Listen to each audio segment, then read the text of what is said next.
रोजगार या शहरामध्ये टाके नावाचं एक पोएट्री फार्म होतं.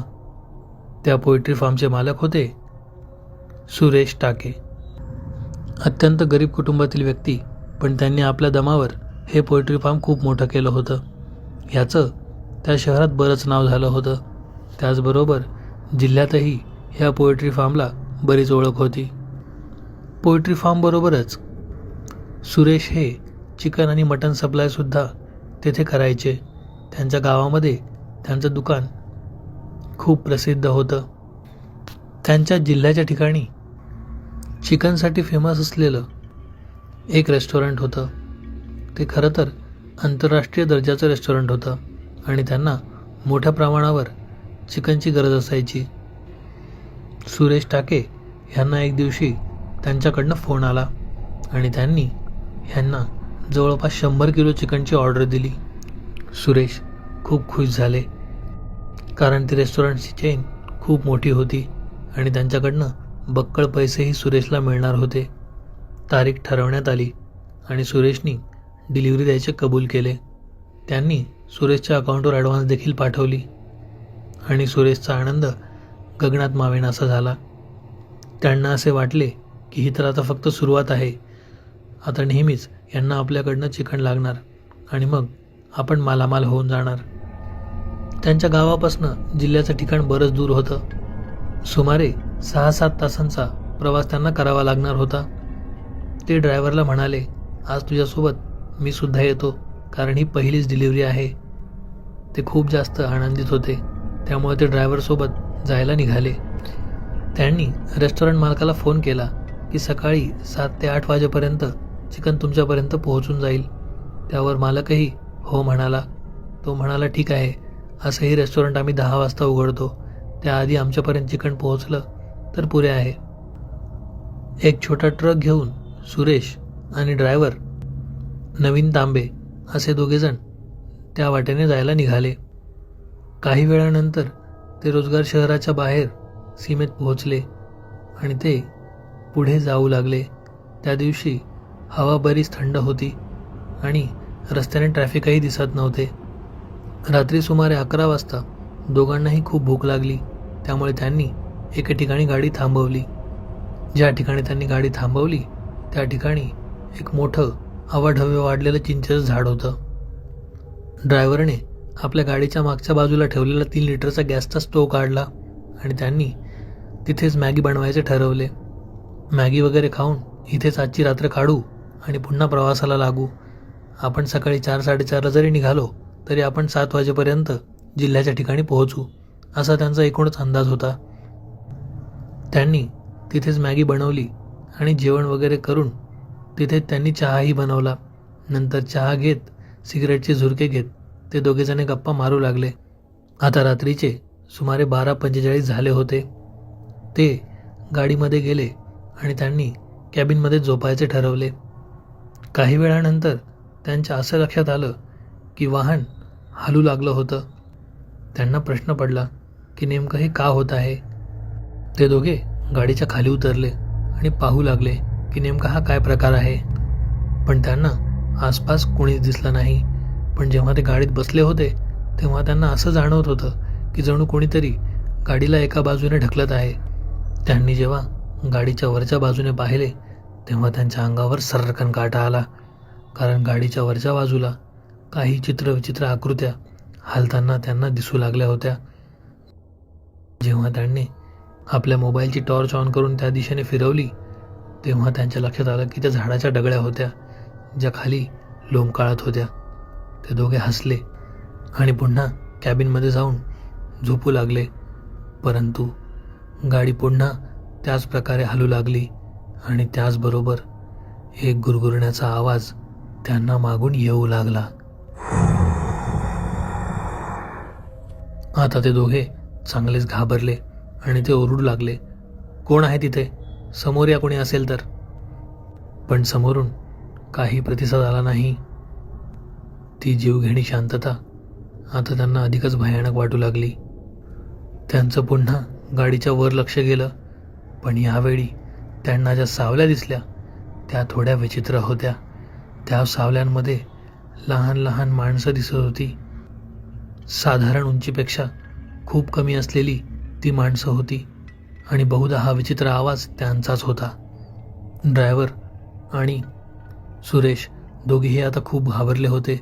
तरीही ड्रायव्हरने धीर एकवटून गाडीच्या वर मागच्या स्टेअर्सनी वर चढून पाहिले, पण वर काहीच नव्हतं. तो जेव्हा वर चढला तेव्हा तिथेही त्याला झाडाच्या फांद्या दिसल्या, ज्या त्याच्या चेहऱ्यावर येत होत्या.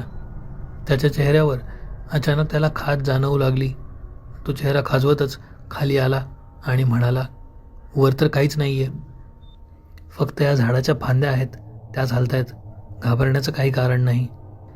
पण जेव्हा तो खाली उतरला तेव्हा त्याचा अवतार पाहून सुरेशसुद्धा घाबरले.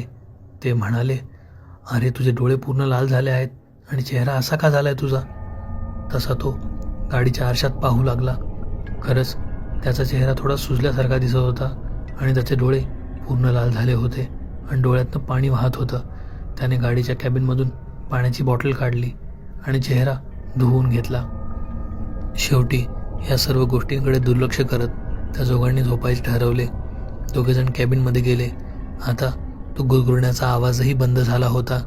अशा प्रकारे सुमारे 2:30 वाजता दोघे झोपी गेले.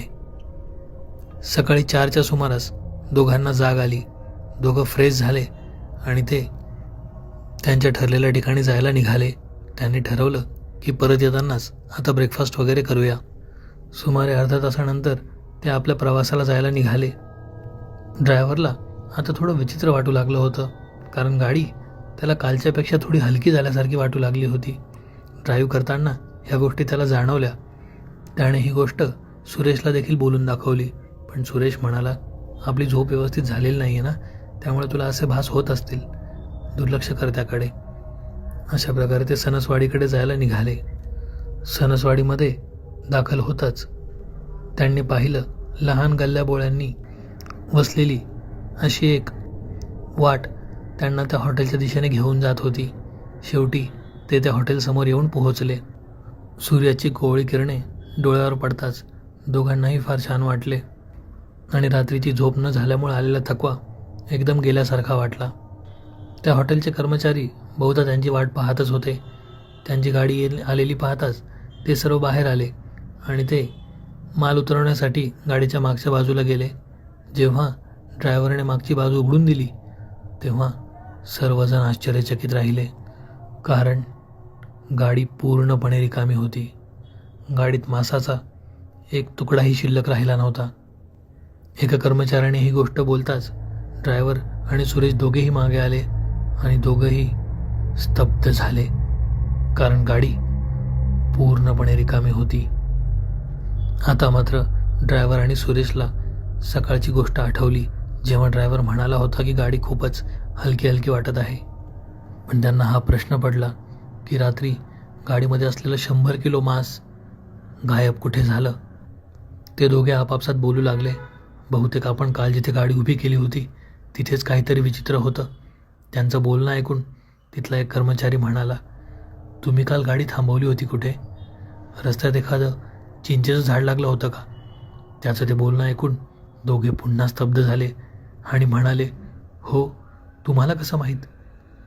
कारण ते चिंचेचं झाड झपाटलेलं आहे.